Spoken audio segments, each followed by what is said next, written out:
যারা আল্লাহকে দৈনন্দিন 5 ওয়াক্ত ফরজ সালাতে সেজদা করে না তারা কত বড় অহংকারী চিন্তা করেন।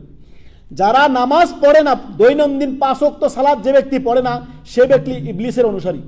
কারণ আল্লাহ তাআলা বললেন সমস্ত ফেরেশতাদেরকে ওয়াইদ কুলনা লিল মালাইকাতি ওয়াসজুদু লি আদম, যখন সমস্ত ফেরেশতাদেরকে বলল যে তোমরা আদমকে সেজদা করো, সবাই সেজদা করলো ইল্লা ইবলিস, ইবলিস ব্যতীত। ইবলিস আল্লাহর হুকুমকে অমান্য করলো। আর যারা দৈনন্দিন 5 ওয়াক্ত নামাজ পড়ে না একটা সেজদা দিতে ইবলিস অমান্য করলো, যে আমি সেজদা দিতে পারি না, সে নিজেকে অনেক বড় দাবি করে, অহংকার করে, অনেক অহংকার প্রদর্শন করে আল্লাহর সামনে। আল্লাহর হুকুমকে অহংকার করলো এবং আল্লাহর হুকুমকে কি করলো? ডিনাই করলো, প্রত্যাখ্যান করলো।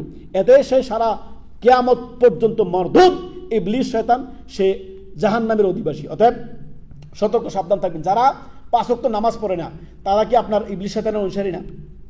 প্রতিদিন মুআজ্জিন বলতেছে হাইয়া আলাস সালাহ হাইয়া আলাল ফালাহ, সে কথা শুনে উল্টো পালাচ্ছে, মসজিদের দিকে আসে না।